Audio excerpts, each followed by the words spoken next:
Welcome, Greek U Nation, to episode number 510 of the Fraternity Foodie Podcast. I'm your host, Mike Ayalon, CEO of Greek University. I'm a speaker and an author. Our fifth book just came out. It's called Perseverance and How to Be a Great Fraternity or Sorority Alumnus. So go and pick up that book on Amazon or Barnes & Noble today. We call these episodes the Fraternity Foodie Podcast because there is nothing like great food to bring college students together. Fun fact, relationships can be a big part of college life. And looking back on it as an adult, I can pick out certain relationships that I saw in college that were clearly toxic relationships. I don't think I was prepared at the time to know what a toxic relationship is and what to do about it when somebody you care about is involved in one. So I brought an expert in today to tell us more and help us recognize the signs of a narcissistic relationship, of a toxic relationship, as well as what a healthy relationship actually looks like. Our next guest is Dr. Valerie Sussman. She is a survivor, a healer, and a creative force on a mission to empower women to reclaim their voices, heal their wounds, and create lives that are nothing short of masterpieces. As a writer, artist, and a retired pediatrician, Valerie brings a unique blend of experience, compassion, and irreverent wit to her work, creating a safe and inspiring space for women to explore their stories, express their truths, and transform their pain into power. As a Caroline Strawson-certified narcissistic abuse specialist and a graduate of renowned coaching programs like Martha Beck's Wayfinders and Claire Zammit's Feminine Power, Valerie brings a wealth of knowledge, experience, and passion to her volunteer work as a coach and mentor to ex-foster youths and as a writing coach for incarcerated individuals, reflecting her deep commitment to empowering others to share their stories and heal their wounds. Welcome to the show, Dr. Sussman. Thank you, Michael. Happy to be here. It is a pleasure to have you on the show. I have so many questions for you, but I wanted to start with you being a retired pediatrician. Tell our audience, I mean, you did it for a long time. Do you miss that work? I miss the kids. I miss the families. I miss the relationships. I don't yet have grandchildren. I miss getting to hold wonderful babies in my arms. You can have some really great conversations with 4-year-olds. That's awesome. Well, hopefully you'll be a grandparent soon and you'll have that opportunity to hold those 4-month-old babies. Now, you left a 20-year narcissistic marriage to embark on this journey of self-discovery. And I think this whole thing is so fascinating. Clearly, there were some signs that you missed in the relationship.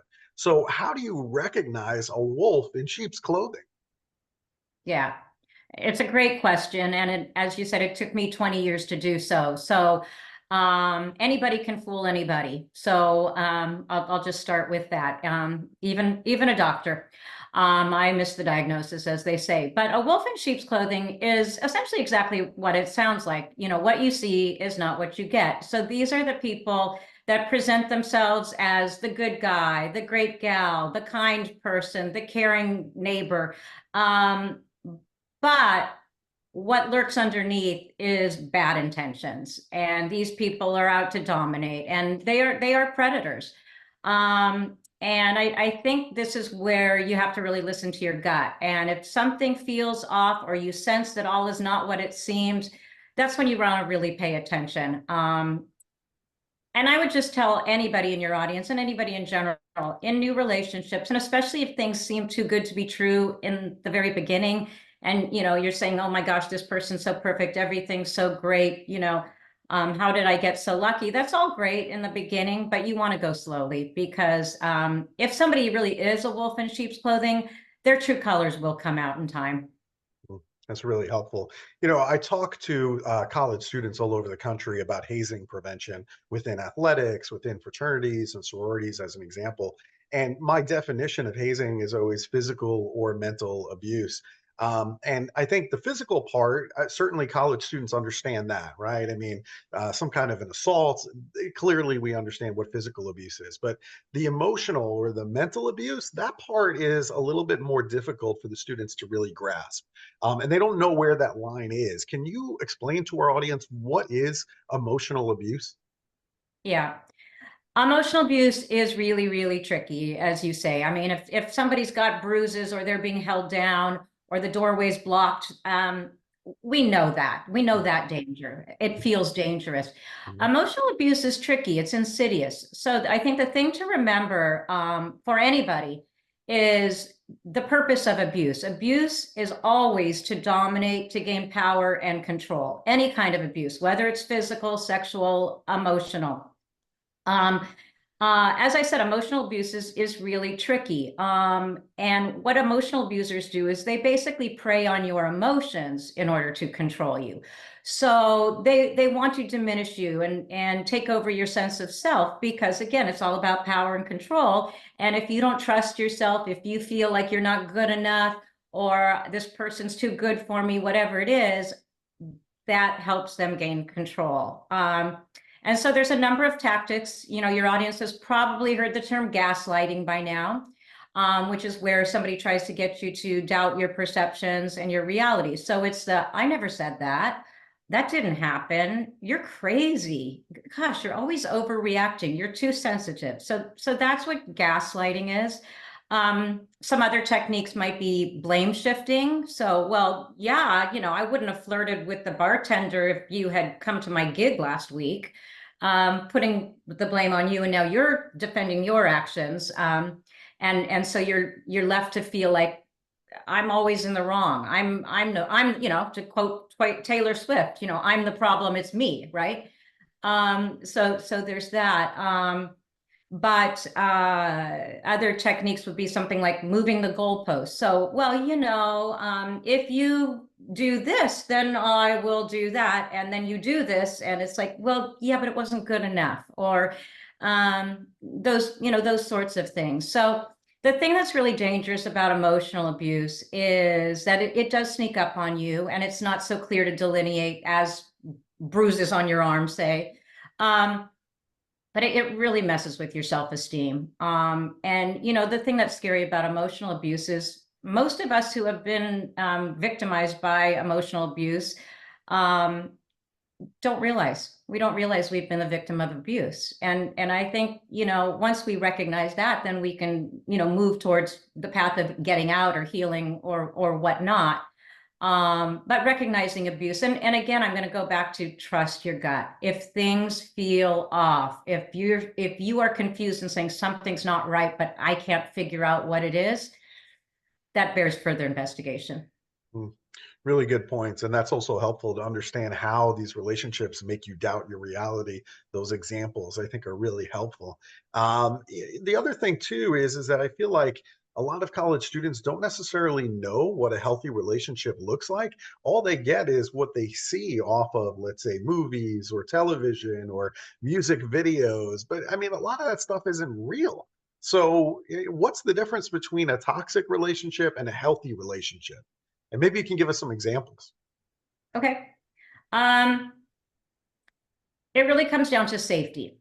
So, life comes at us fast, right? And it's not always, smooth sailing, and sometimes we hit some storms. And I think if one way to look at a healthy relationship versus a toxic relationship is a healthy relationship is a place of shelter. It's a place of safety. It's a port in the storm.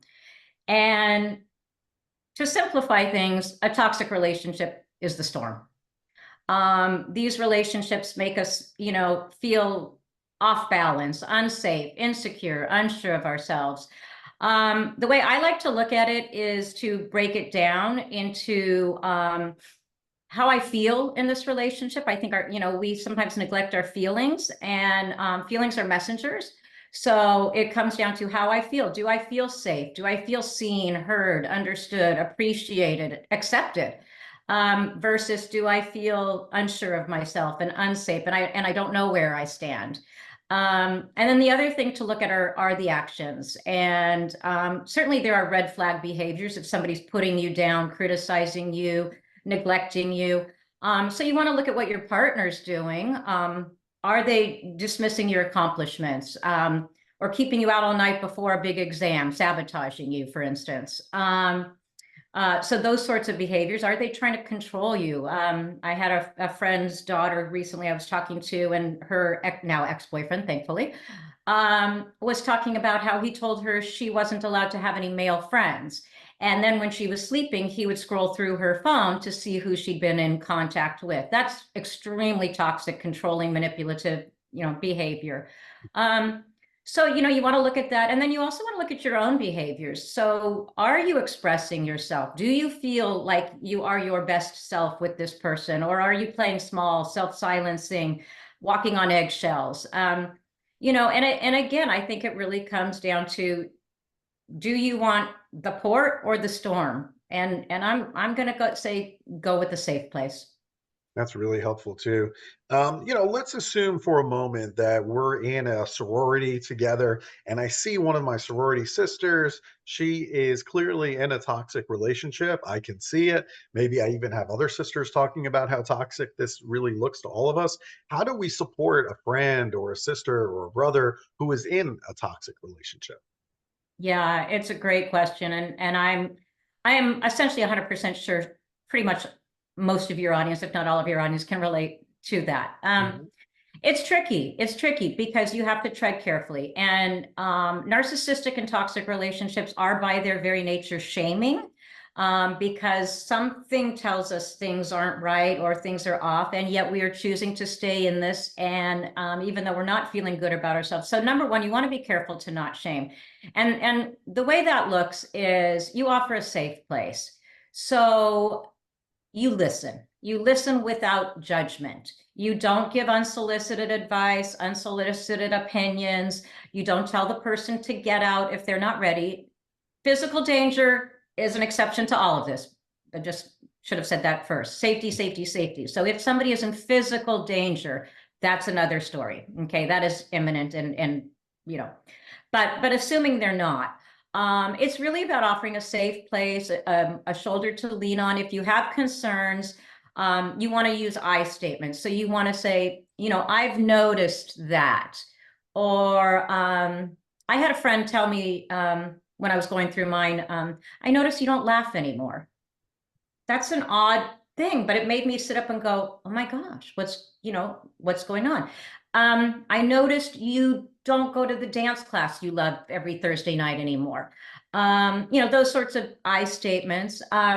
You can offer recommendations as far as, gee, I notice you seem down. Might it be helpful to talk to somebody on campus? Or seek out some coaching or therapy. If you have a book that this person might find helpful, you can offer it or mention it. But essentially you want to be the safe port in the storm, for this person, and be available. And again, if there's any danger, get help.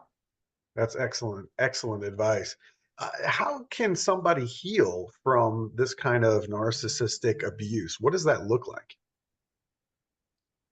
It's complicated. I mean, grief and healing always are, but in toxic relationships, because they're so crazy making and your sense of reality has been so skewed, you don't even know what just happened and what was that. I will say this: number one, by definition, if you're in an abusive situation, you need to know it's not your fault. You didn't ask for it, you didn't cause it. Abusers abuse, and abuse is abuse. You want to know you're not alone. And just please know it gets way better. So I would say number one is to accept that it was an abusive relationship. And that's a hard acceptance to come to, but because it's not all bad. No relationship is all bad. You wouldn't be in it if it were. But abuse is not negated by the good times and the highs, so to speak. So number one is accepting that this was abuse, reaching out, get professional support, ideally.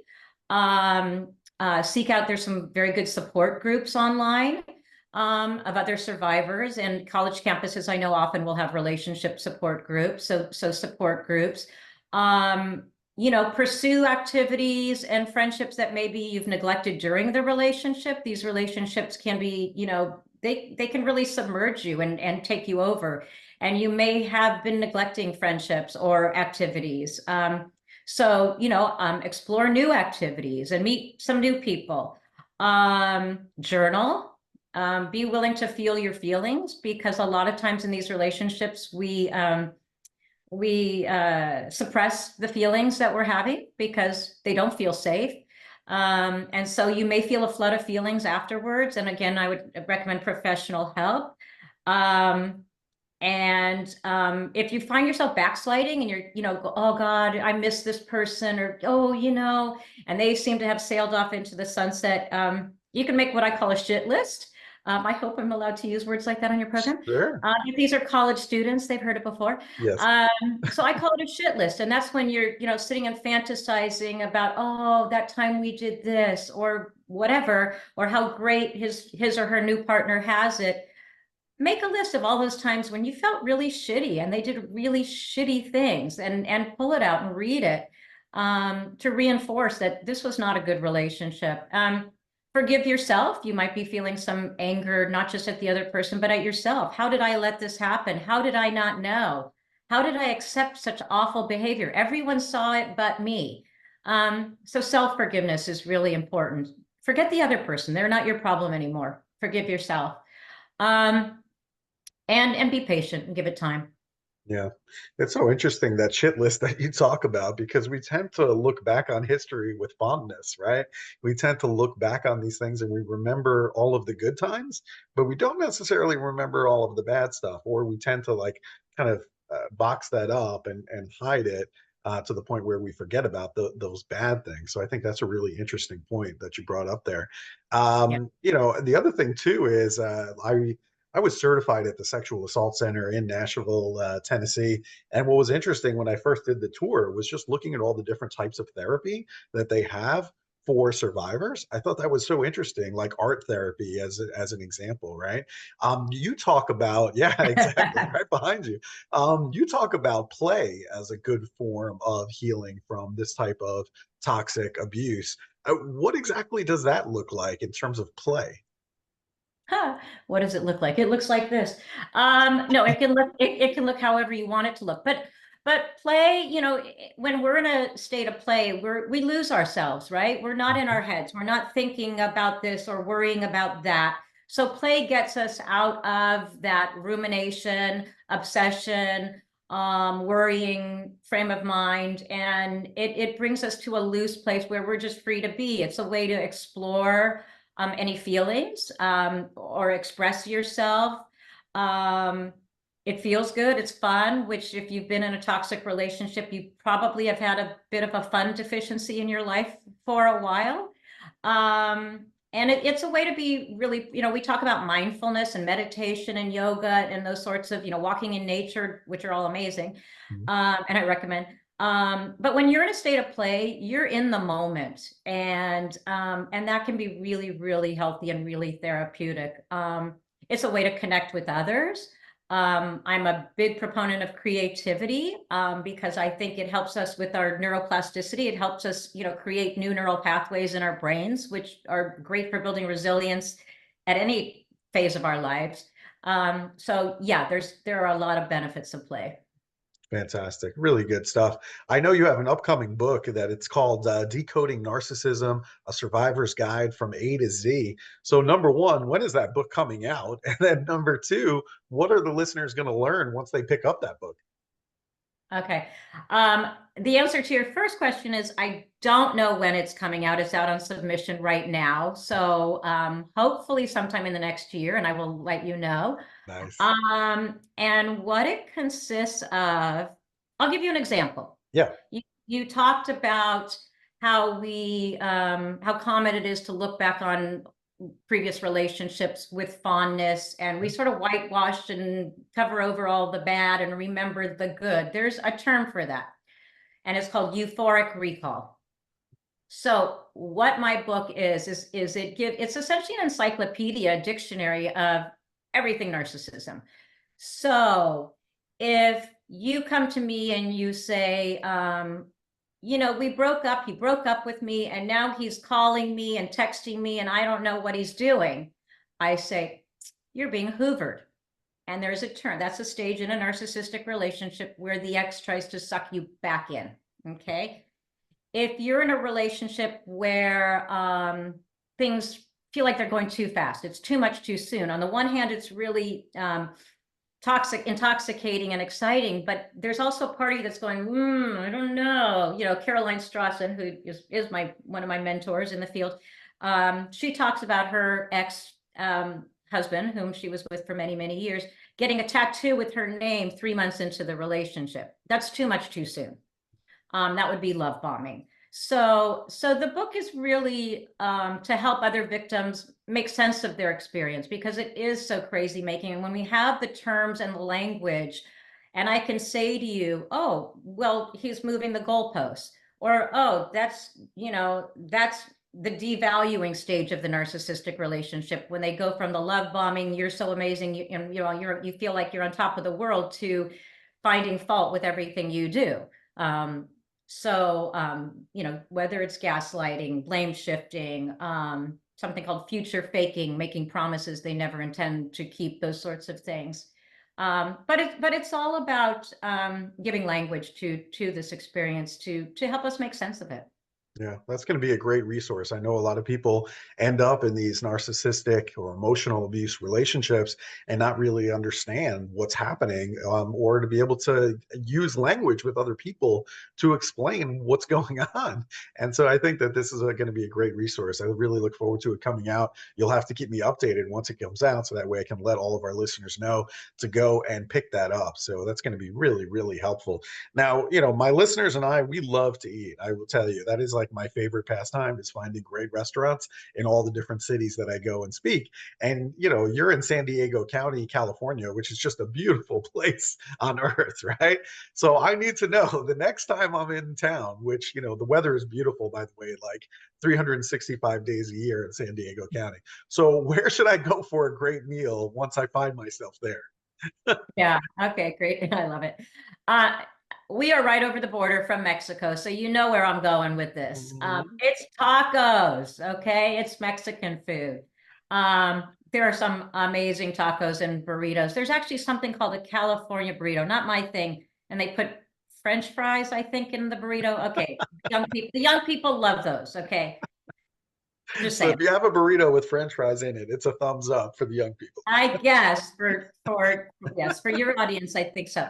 But if you're in La Jolla, you got to go to the taco stand. There's always a line outside the door. It's a little hole in the wall joint, and the food is incredible.